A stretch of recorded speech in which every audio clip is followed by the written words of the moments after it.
What's going on, everybody? It is time for another episode of the English TV Live podcast. We have an amazing guest for you today. His name is Christian. Christian is from the YouTube channel Canguro English. If you haven't checked it out yet, make sure you go and subscribe by clicking here. But I'm sure many of you are already subscribed to his amazing channel.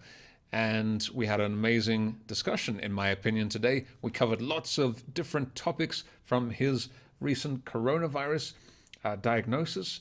Don't worry, he's okay now. But also his educational philosophy and evolution, his recent disagreement with a pretty famous, very famous English teacher on YouTube. And we talked about lots of other things as well. So I think you're going to enjoy it. Let me know what you think in the comments below.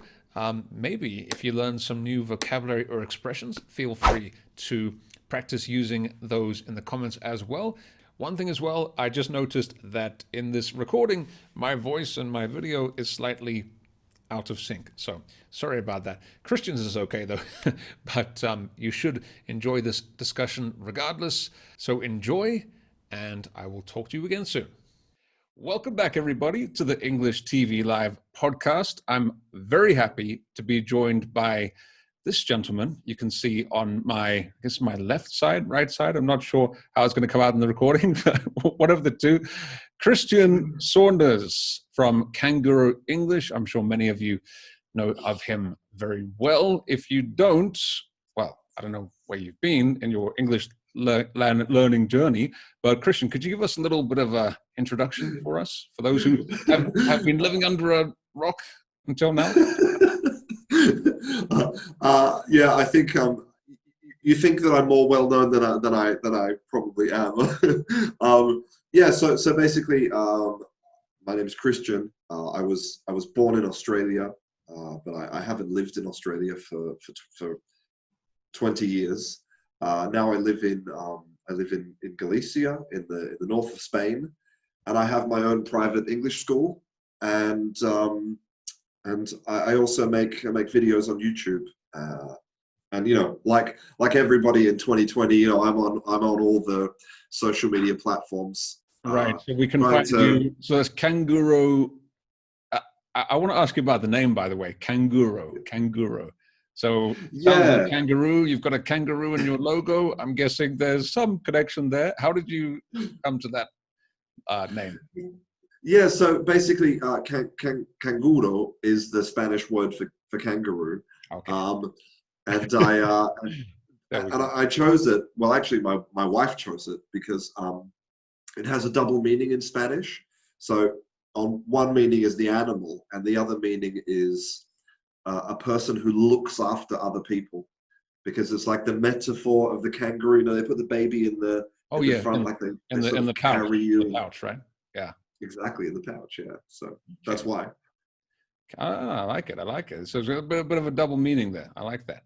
And one more thing as well, I just want to say, because I'm not sure what day everybody out there is going to be watching this or listening to this, but it is a Wednesday as we're recording this, and that is, of course, the best day of the week. The best day of the week.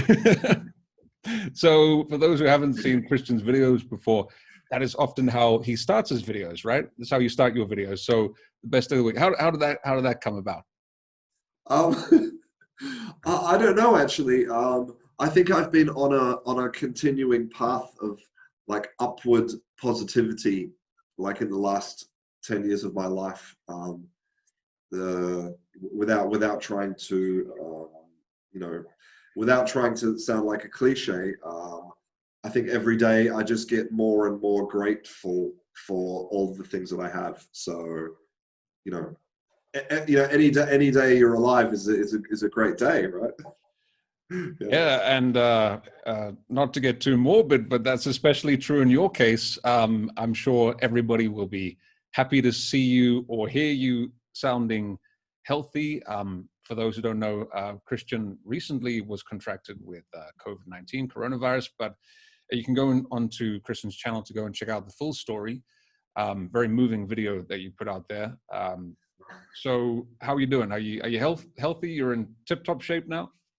Well, I'm I'm in shape. I You're in mean, shape, okay. okay. No, I'm not in shape. This is the problem. Okay, but this was pre-COVID. Yeah. So basically, for me, the side effects have been basically tiredness for about 3 months after. Well, not 3 months after, but from the moment I got the virus to the 3 months after, I was just really tired. So that meant that basically I wasn't able to do all the things that I normally do, like work as much as I wanted to work, do exercise, and so I've put on a little bit of weight in the past 3 months. I'm not gonna lie. Yeah, yeah. Yeah. So so the worst. It sounded as though, of course, you had a bad time, but you didn't have obviously the worst of the symptoms. You had some pretty bad symptoms, but Yeah, no, I was very lucky because the symptoms that I had were basically the symptoms of a hangover. So I felt really tired. Um, it was like an I endless felt hangover, basically. it was like a 3 month hangover, Jeez. but at no point was my life in danger. So I'm lucky. I thought you could say, at no point was I drunk. And also, that was very frustrating part of the experience. Is if I had just one beer, I felt like I'd had 50 beers. Awful. Yeah, without the fun effects of it. Do you Exactly. speaking of Exactly. speaking of being grateful, do you feel more grateful after that experience? Do you feel like your life perspective has changed a bit after having the virus? Um, no, only because I didn't get sick enough. And well, I mean, yes, yes, obviously everything's different. Like the world is different now, right? You go outside, you put on a mask. Our relationships, you can't get close to people, you can't touch people. Um, people, I think for me, it's an interesting psychological change, is that you kind of view people as danger, which is an interesting way to look at your fellow humans. You feel that way, or you think other people feel that way? I think it depends, but I think both. I think, I live in a really small town, and I think there's certain people who know that I had the virus, and they're like, stay away from me. But shouldn't it be the opposite, because you've had it and now you don't have it? So if anything, you're someone who is less dangerous. Well, in theory, but I don't know. People's perceptions are strange, right? And look, I understand. Where I live, we have one of the oldest populations in all of Europe, and Oh, so right. there's a lot of at-risk people here, and I can understand that they're afraid. I don't take it personally. Um, it's just like we were talking about before. It's the new normal, right? Yeah, yeah, the new normal. I hope that doesn't stick around for too much longer. I don't like this new normal, but I guess for now it's the way it's going to be. But I'm curious if you were. Um, we'll move on to language and accents and other stuff in a moment. I just want to just talk about this a little bit, if you don't mind. Were, Sure, sure. were you scared?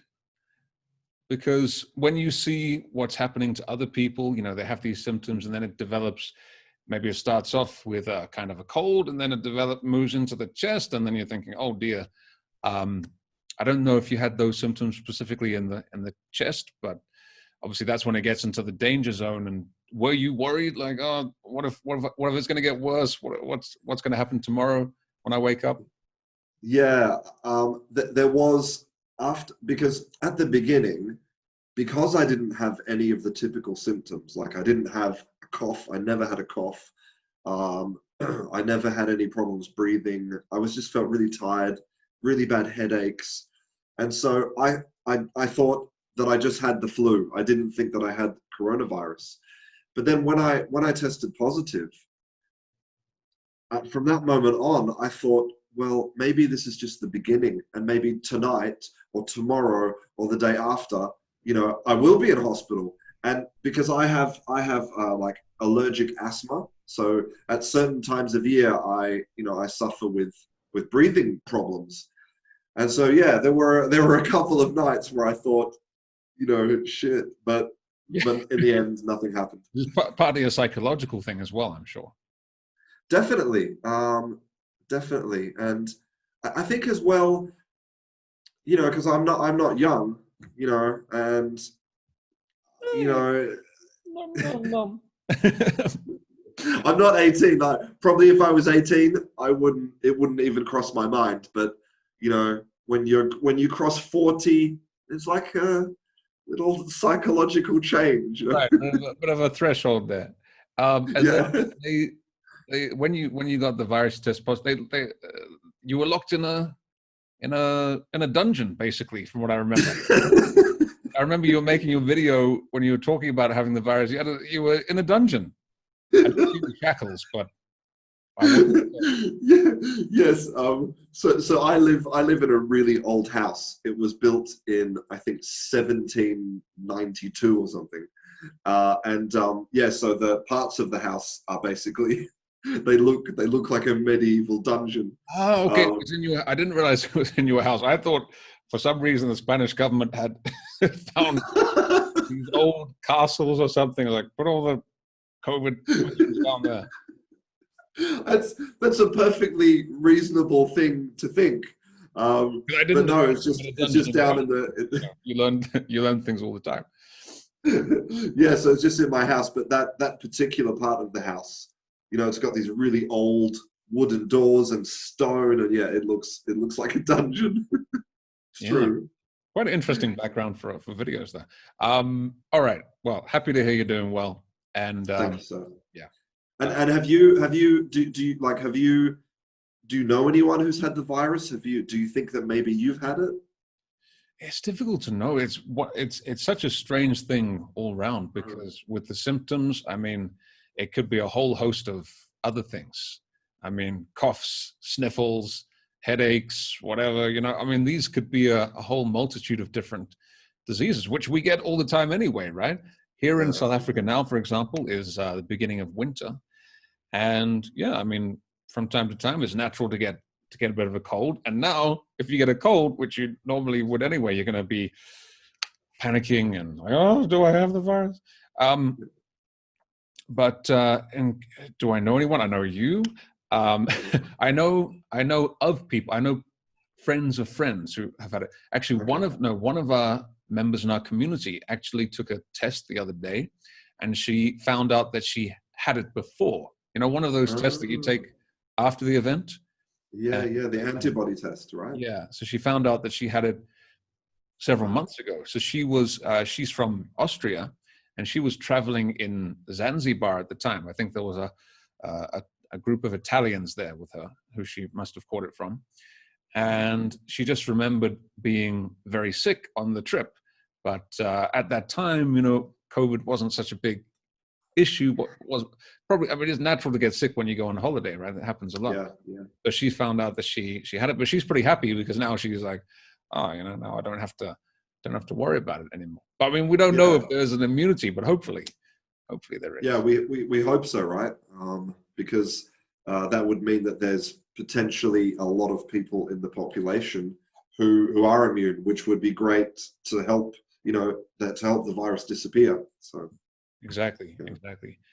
Anyway, I'm curious to find out a little bit more about you because when I've watched your videos, often, Mm. obviously, you're the teacher, you're the host, you're the interviewer, and we don't get to know so much about the man behind the behind the screen or behind the camera.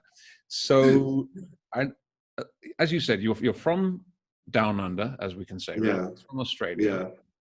yeah, yeah. You left Australia, I believe, 20 years ago, something like that. Yeah, it was 1999 when I left. Yeah, so 21 years. So I've lived more of my life outside of Australia than inside of Australia. So I'm kind of, I don't know what I am anymore. Just a person living in the Well, world. we're kind of in a similar situation. I'm from England originally. I left England when I was 16. Hmm. Moved to South Africa, lived in other places. So we kind of have some similarities there in that case. Yeah. Um, so you've been in Spain for how long now? Since 2010. So yes, 10 years I've been here. And Um, where were you before that? Before that, I lived in Belgium for a little while. And then before that, I was living in England for a while. And before that, I lived in Mauritius, a little island off the coast of Africa. It's pretty Um, with South African tourists, actually, Mauritius. Yeah, yeah, amazing place, amazing I haven't place. been yet. It's on the it's on the to-do list, to-go list. Amazing place. Like for me, I don't know about you, but like my favorite part of visiting any country is discovering maybe about the people. And the people in Mauritius are just incredible people, so friendly and open. And I think something interesting about Mauritian culture, like historically, is the fact that it's this blend of, you've got Chinese immigrants, you got, unfortunately you've got black slaves, you've got a lot of like colonial French immigration, you've got all this really mix of cultures. And I'm not going to say there's never been problems, because there has been problems, but in general, the harmony that you find there is quite admirable, right? People tend to be quite tolerant of each other, which I think is what we need in today's world. Definitely what we need, for sure, for sure. I think you would have a really great time you haven't been to South Africa, right? No, I'm going to be perfectly honest. I'm a little bit afraid of South Africa because, it gets a lot of bad press, right? Anybody there? Now, I know what you mean. Yeah, it does get some bad press, and of course there are dangers, but at the same time, I mean, a lot of places around the world have dangers. Absolutely. So, yeah, I think if you're sensible, as you probably would be anyway, I mean, I think you would be okay. I mean, in my case, the only time that I've actually been a victim of crime, ironically, was in Spain. Amazing. Be careful out there, Christian. So, yeah, I think if you keep your wits about you, if you're careful, it's well worth it, I think, especially somewhere like Cape Town. It's one of the most beautiful cities, I think. And I think you really like it with as you mentioned, with Mauritius, the diversity of cultures. I mean, you've got every imaginable culture here, and languages. I mean, obviously you're a language man, and as we both are, but there are, unless I'm mistaken, 10 or 11 official languages in South Africa. That's just the official ones, Amazing. So Amazing. I think you'd have a good time. Yeah. Yeah, no, I'm sure I would. In fact, I know, because Australia and South Africa have a kind of an affinity with each other, and I know lots of people who've been there.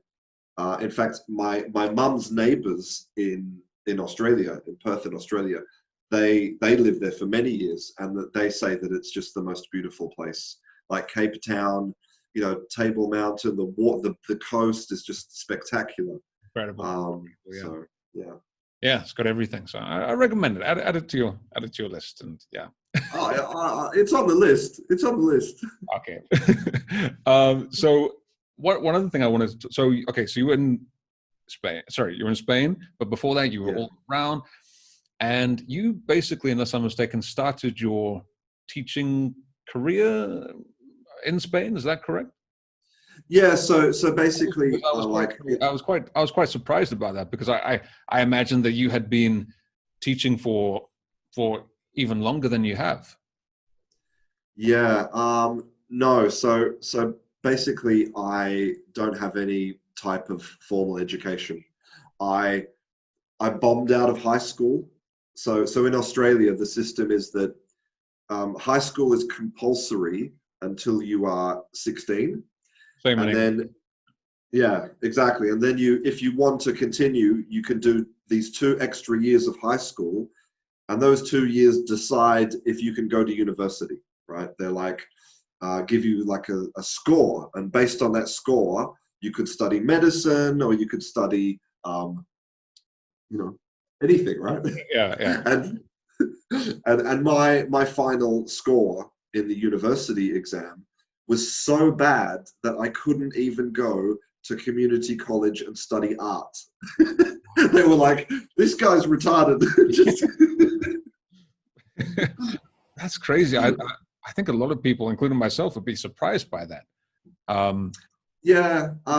Is there any reason for why you just didn't enjoy the way the curriculum was laid out, or exams were not your cup of tea? Yeah, I think I just didn't really see the point, and I wasn't inspired by any of my teachers. There was just I just felt like it was about just kind of memorizing stuff and then regurgitating stuff, and I suppose I just had zero interest.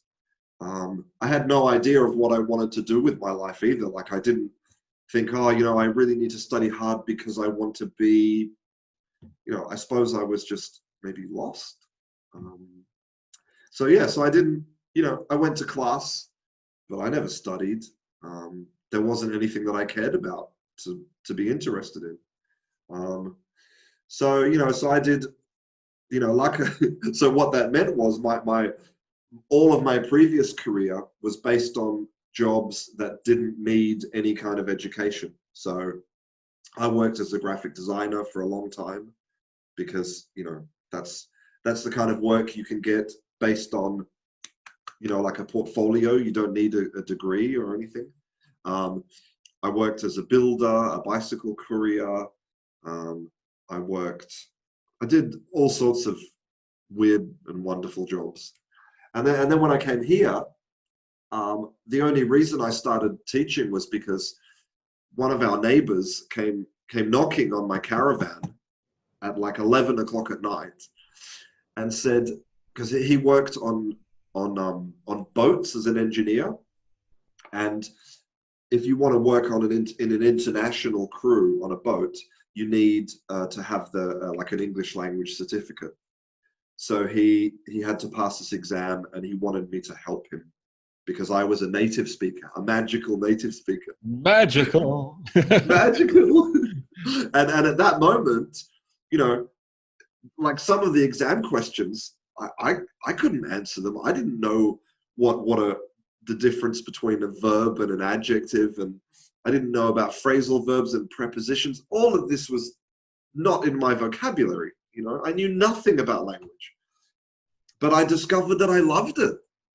And now here I am, 10 years later, and I went from being someone who would never do homework, who hated studying, to someone who's basically, I'm completely obsessed about learning everything about language. That's amazing. That's amazing. So would you say you think you found your calling now, or you're going to switch to another job later? Hopefully not. No, it's funny, like, in every job I've ever had, it's always reached a moment where, well, either at the beginning you're like, well, this is, like I worked at KFC. I knew I wasn't going to work at KFC for my whole life, right? But this, this job, I know that I'm going to do it forever because it's just, there's so much to know. It's infinite. Right. Yeah. Yeah, that's incredible. So you maybe you needed to go on this journey of exploring different things to find your passion. I think so. I mean, I don't think that it's necessary. I mean, I think that people who know what they're going to do when they're like 16 years old, and then they study it and they do it and they love it, I think they're the lucky people, right? Because they're fulfilled in all of the aspects of their life. But I suppose, I don't know, it's difficult, right? I mean, like, did you know what you wanted to do when you were like 16? Or? Yeah, I mean, I think a lot of people out there probably even now probably feel the same way, not knowing what they want to do. So when I was 16, I don't think, I didn't really have any idea what I wanted to do. I thought I wanted to do something maybe related to like maybe presenting or something like that. So it's kind of funny how it has, because I studied originally journalism Okay. and politics, and Okay. that kind of evolved into what I'm doing now. And it's kind of, but those things that I learned, like when I was working at like the radio station at university and things like that, they kind of gave a good grounding for this kind of new way of teaching, in front of a camera and all that kind of stuff. But yeah, no, I think it's okay for people, because a lot of people put themselves in a box and they say, from a young age, I have to, this is my path, I can't deviate. And sometimes tragically parents put them in that box as well. So in my case, and it sounds like in your case as well, my parents never tried to force me to do anything and gave me that freedom, which I think is very, very important. Yes. No, I totally agree. And isn't it interesting how maybe even though it was subconscious, there was always this path, right, that involved, being in front of people and presenting, and it was always there, but it was never maybe a clear objective, right? Right. Yeah. I think you need to go on a journey to discover it. And well, I'm sure we're all happy that you found your destination in the end. So all right, so you start teaching about 10 years ago in Yeah. Spain. I'm kind of curious about the caravan though. I've seen there was where does the caravan fit in? You were living in a caravan Yeah. moving So around? no, we basically after we decided, okay, so before we came here, we'd sold everything. So we sold our house. This is me and my wife. We sold our house, our cars, all of our possessions, like all of our furniture, like everything. So all we had was like maybe 3 or 4 cardboard boxes with, like important things like, photographs and well, in the end, they're not really that important, are they? But things that you just can't throw away. Yeah. And so we were moving around, like looking for something, right? Looking for something, and then we decided to buy a house here. So we bought a ruin, like 4 walls and a roof that was basically falling down, and while we were waiting for the builders to renovate this ruin, we lived in a caravan that was parked on the site, and we were only, the plan was to live in the caravan for maybe 6 months, but we ended up living in it for more than 3 years. 3 years. And yeah, I wouldn't recommend it. I thought you were about to say the opposite. Try it. I don't know if you've seen, but there's quite a few YouTube channels which are becoming popular now, where people live in caravans or vans, and they're like van life or something like that. Yeah, van life. Yeah. Yeah, you should have. That could have been an opportunity for you there. If only I'd On a not. second channel, maybe. I think I suspect, and I don't know because I haven't looked at all of these channels, but I suspect that a lot of those people have a certain kind of demographic, right? They're probably young, they're probably don't necessarily need to work, like they might have money in the bank. Mm-hmm.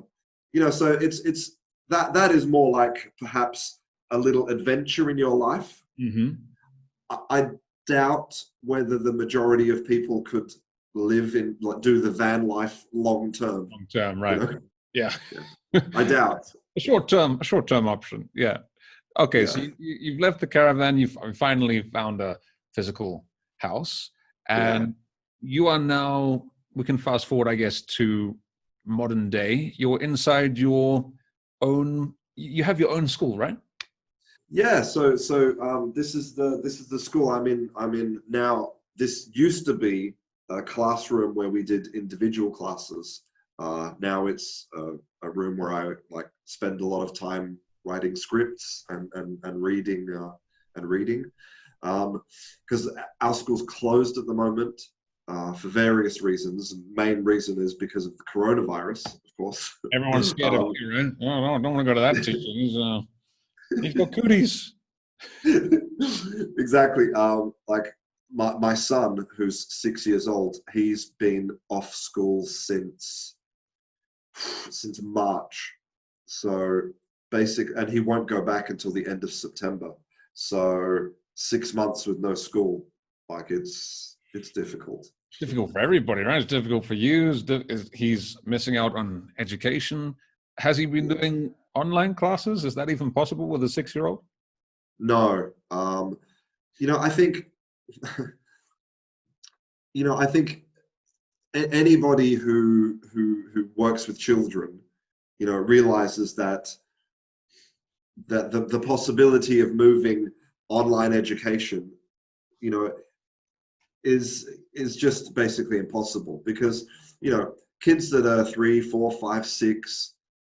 I'm gonna go even older. I'm gonna say, even when kids are 10 years old, the kind of learning that they do is not, sitting in front of a screen and kind of, it's not that, is it? Like they're learning to be social people, they're learning to play, they're learning to share, they're learning about emotions, and it's just, it's not something you can do online, and I wouldn't expect any teacher to have success.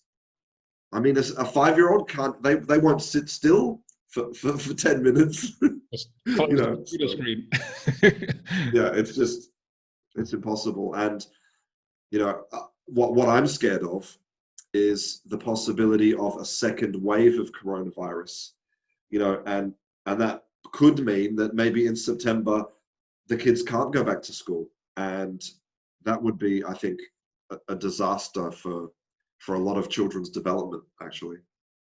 What have you been doing have you been homeschooling your son in the meantime?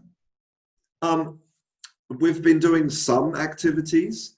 Like Monday to Friday, I'm here working. So my son has been spending a lot of time with my wife, like a lot, and obviously that drives her crazy, because she needs a break from.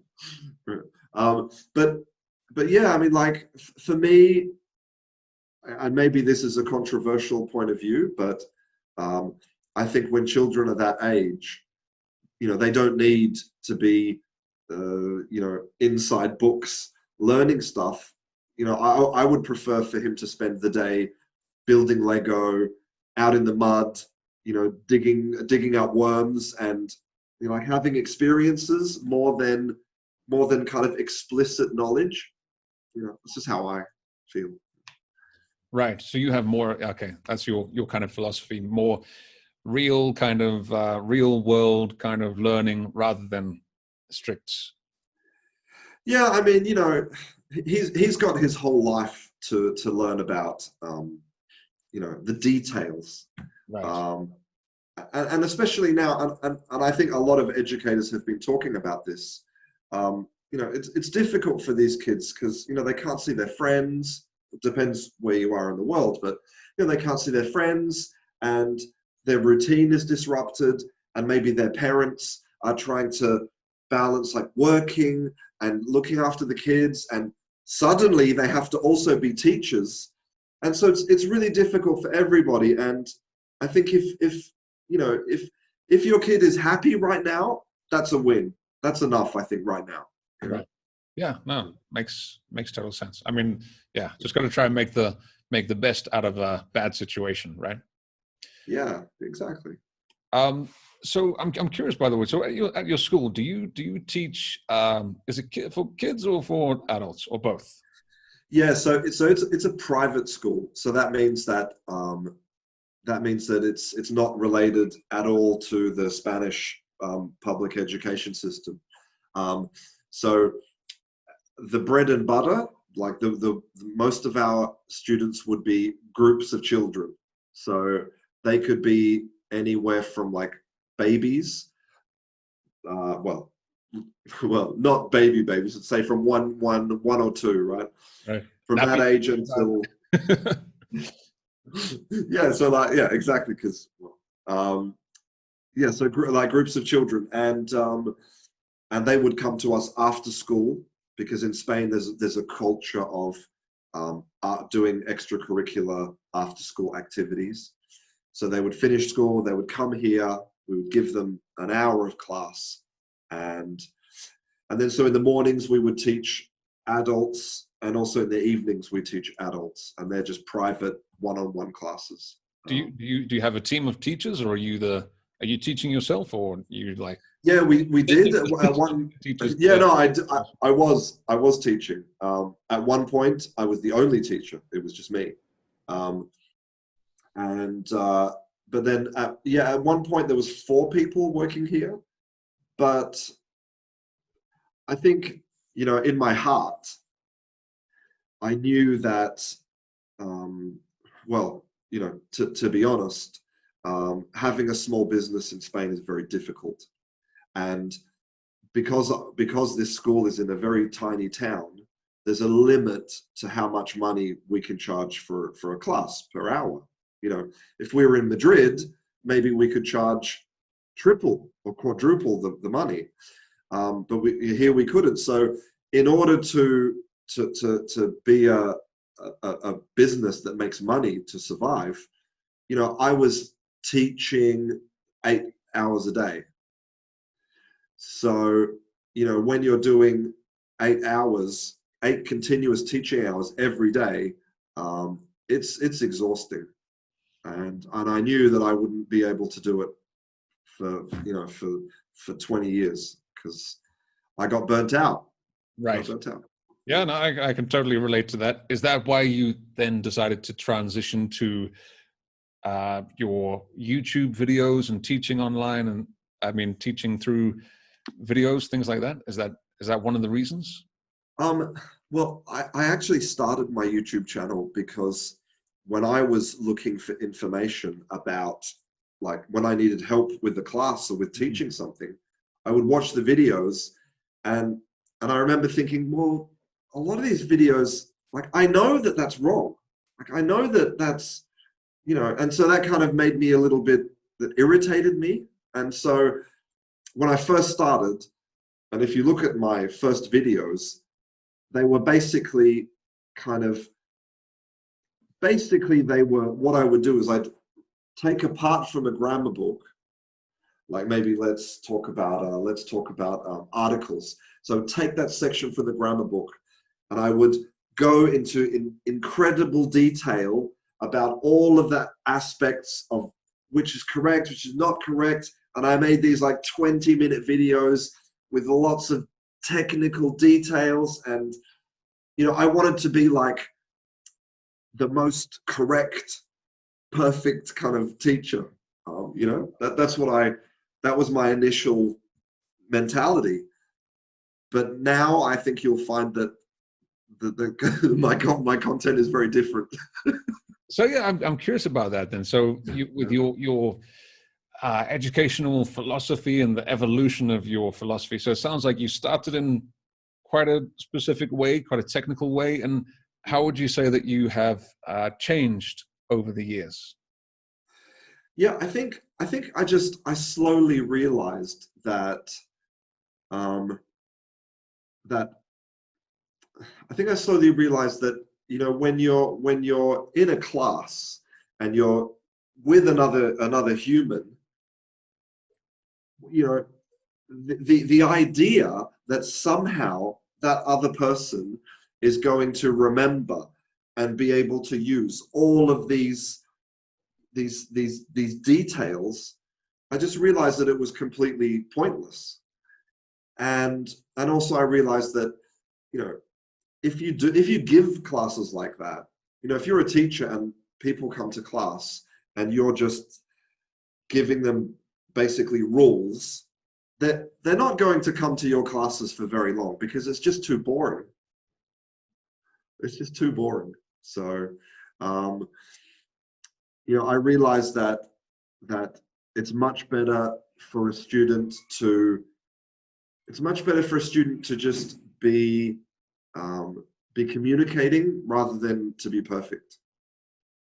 So would you, if you were to sum up your, maybe it's impossible, your current teaching philosophy in one sentence, what would that be? Focusing on communicating?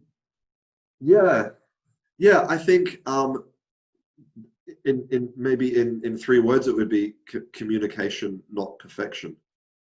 And that relates to basically everything. And you know, it's like recently I think the main criticism I receive in general is that I'm encouraging laziness, and um, I'm encouraging this attitude that you don't need to try to improve. That that whatever mistakes you make, whatever whatever pronunciation problems you have, I'm basically, people think that my attitude is, I don't care, do whatever you want, right? Right. But really, what the kind of the heart of the matter is, the idea of perfection is almost is an impossible idea, and it depends how you view language, right? I view language as a tool for communication, and so if you're communicating successfully, then I feel like you have fulfilled all of the obligations of language use. You know, if you can understand other people, they can understand you. You can do the stuff you want to do. If it's ordering food in a restaurant or doing an international multi-million-dollar business deal, if you're successfully doing those things, then nobody cares about anything else. Like, the rest is just, the rest to me is like a philosophical question, right? Does it matter if it's perfect? Does it matter? Well, and that's the thing. I mean, native speakers of any language, not just English, we don't speak perfectly all the time. We screw up, we make mistakes, we mispronounce things. But this, I just want to talk about this a little bit. So, a recent thing that's been quite predominant in your videos and has been causing some chatter online, let's say, is the debate over accent. There was a recent video from English with Lucy that you talked about, and Yeah. you were basically kind of showing a different opinion on the importance of accent and giving your own philosophy. And basically, you were saying that accents is not, and I agree with you about this, by the way. Accent is, and I say this to my students all the time as well, accent is not very important at all. If anything, I think accents are a beautiful thing that should be cherished. In your pronunciation, I would say is far, far more important. How has your evolution in that regard taken place? Because it seems like you feel pretty strongly about that. Yeah, I do, and I think the reason I feel strongly is because of the fact that I teach online, and because I'm in contact with teachers from all over the world. And then when you realize that the quantity of non-native speakers is, versus native speakers, it's a 5-to-1 ratio. Yeah. And then you realize that 85% of all of the conversations in English every day are between non-native speakers. And then you think, well,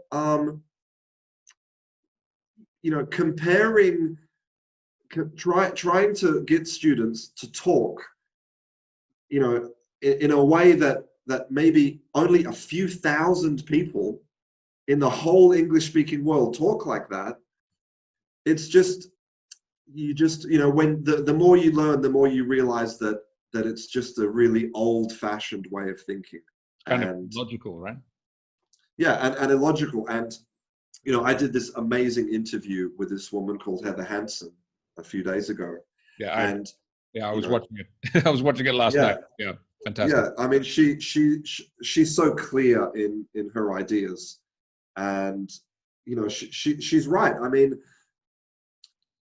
English native speakers have to be careful about their attitudes, right? And that's been another thing that I've been learning about recently, is that native speakers and the industry, the ELT industry, needs to be careful that they don't become obsolete, because the truth is that there's billions of people out there using English to communicate every day with weird vocabulary, with incorrect grammar, with bad pronunciation, and they don't care about whether or not a few people in England think that they're speaking wrong or not. They've got business to do. They're busy, and if we don't change our attitudes, then we're the ones that will become obsolete, because we won't be able to.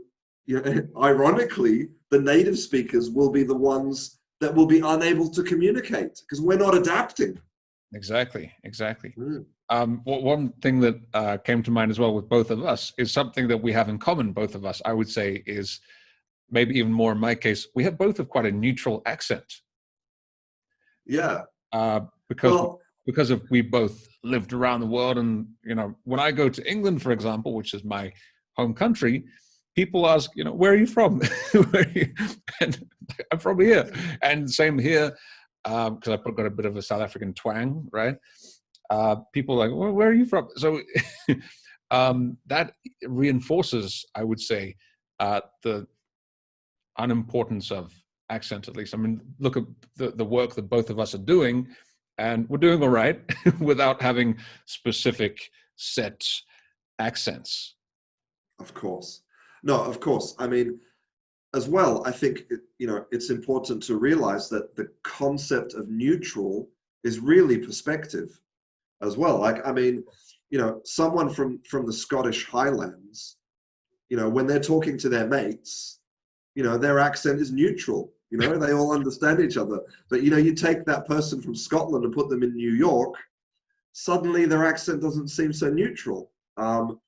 I mean, our accents are probably, well, they're much closer to the characteristics that you would find in more accents that are more common in the world of, let's say, radio and television and newspapers,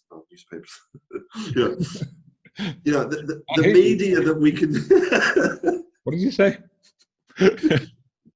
Oh my God. It's Wednesday. Best day of the week. Yeah, so so our accents are perhaps more more closer. They're closer to what people hear every day.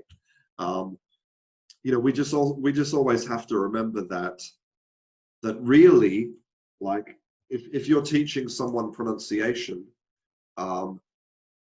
obviously the main objective should be to teach them pronunciation that people are going to understand in the places that they'll use their English. Like, I mean, it's just insane to be teaching somebody in Vietnam to be speaking like someone in the middle of London when they're never going to go there. Right. It's crazy.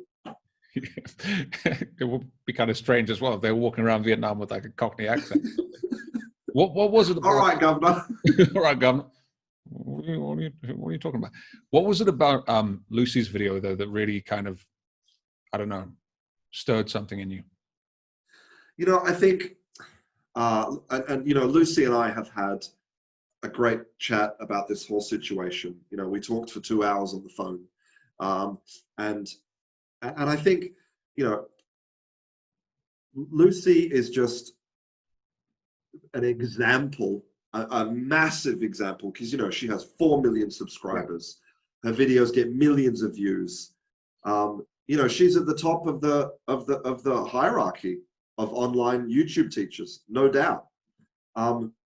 But she's just an example of how, and this is the dangerous thing, right? Is how these old-fashioned ideas get repeated and repeated by by teachers, and then the students believe that they're true. And for me, that's the dangerous thing. And that's why I'm so happy that that when Lucy, because fair play to her. I mean, Yeah. what I did was I basically, I shamed her in public. It's a horrible thing to do. Horrible thing to do. But she I think that she is, well, she said this. I think she's genuine about this. I think she's happy because nobody wants to be the face of kind of prejudice and old-fashioned ways of thinking. She's a smart girl, and she's a young girl, in a modern world, and I think the good that will happen now is that she's going to be aware and hopefully be an example for other people, to start talking about how these issues are dangerous. These old-fashioned ideas are dangerous. Yeah, I mean, it seems as though she's reacted to the whole thing fantastically. I mean, she's obviously, I saw a picture you posted of the two of you having a chat, which is great. Yeah. You guys talking through it in a very adult way. I saw she posted an apology video as well. So I think that's, if we're learning along the way, learning from our mistakes, open to criticism, because a lot of people aren't open to criticism. A lot of people could have taken that, in a very different direction. So. Yeah, exactly. Like, I don't know how I would have reacted if someone, did that to me. I don't think that I would have reacted the way Lucy did. And I am in total admiration for her attitude so far. Yeah. Right. I would say it's also kind of, obviously she's reacted very well. It's also kind of brave from your point of view to openly, I mean, obviously it wasn't personal against her, but publicly criticizing another teacher like that. Did you have any reservations before doing that? Have you received you must have received some pushback, I'm sure. Yeah, I did. I was in a lot of conflict about the video before and during and after. A lot of conflict. And on one hand, you could say, there's a lot of people who'll think that it wasn't brave at all, that the only reason that I did it was because I wanted to get extra views and extra subscribers, create a kind of controversy on YouTube. Yeah, exactly. So those people will think that there's nothing brave about it at all. And I think the reality is, criticizing other people's kind of easy. Anyone could do that. But yeah, and there's a lot of negativity, of course, especially from all of the millions of people who love Lucy and her work and who never felt offended, who never saw the problem and still don't see the problem. And I understand, because that's why we have the problem, because people don't see it. But it happened a week ago, and I've come to terms with everything that happened. I think that the effects can only be positive, really. Yeah, I think. So you don't have any regrets or anything, because it's quite a thing, putting yourself in that kind of situation and then getting the criticism that comes from that, possibly from your own followers as well. Yeah, because in general, all of the feedback that I get is like 95% positive. And Right. for suddenly to have 50-50, Yeah. it is, it's different. It's different. It was like, it was, and I was, and it makes you think, like, shit, did I do the right thing? Right. Did I do the wrong thing? Self-doubt. But I think I've moved on, and I know that that Lucy's moving on as well, and I'm sure her next videos are going to be amazing. And so I just think about the positives. Right, right. No, it's a very interesting thing to watch overall. What next then? Because you seem to have in several of your videos, you have talked about kind of a battle with mainstream kind of ELT. Have to be careful with, I have to be careful with that because the nickname for our community, English TV Live, is ETL. So hopefully not a battle with my community. But do you have, it sounds like you have a bit of a game plan in place. You've mentioned about kind of, I've heard you say things like burning it all down and almost like revolutionary kind of language in this respect. Would you mind just Uh-huh. talking about that a little bit? I do have a plan, but I'm a patient person because Okay. um, I know that these things don't happen quickly, and so um, but I do have a plan. I have a plan based in the science of revolutions, actually, because there's been some scientific work about how to create a revolution, and I'm in the middle of that. And um, this year, I'm going to say the next 3 years, there's going to be a lot more. There's going to be a lot more exciting things happening. Oh, very mysterious. I like it. Um, I know you don't have too much more time, so that's probably a nice way to end it. But I just wanted to ask you one more thing as well. Mm-hmm. You have an incredible group on Facebook. You have a group there.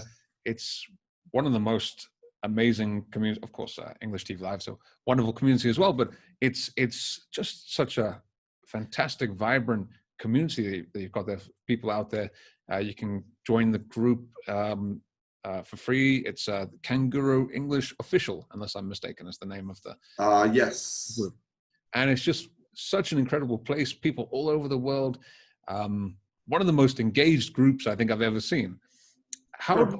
how did you how did you cultivate that? How did you create such a community? Do you think?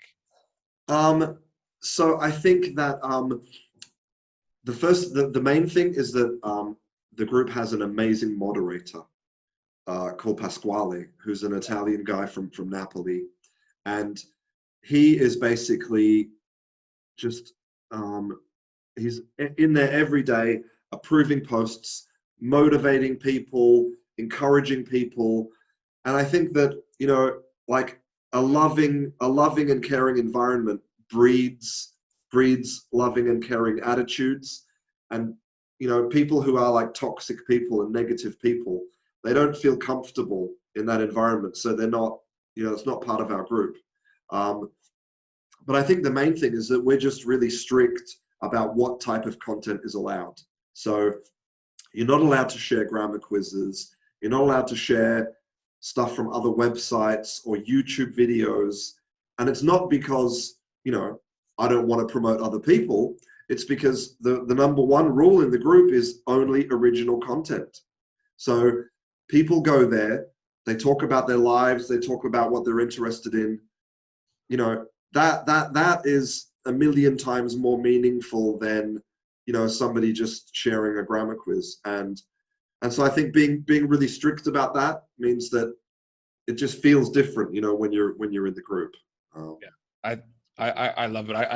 I dip in from time to time and check out some of the posts there. It's so interesting to see the different types of members you have there from every corner of the world, and the way they're all interacting with each other is fantastic. Okay, last question before you. I know you've got to go. Any advice that you would give teachers out there? Obviously, you've been on your own language journey, both learning and teaching, and you've come to a very interesting chapter in your journey. What advice would you give to teachers out there?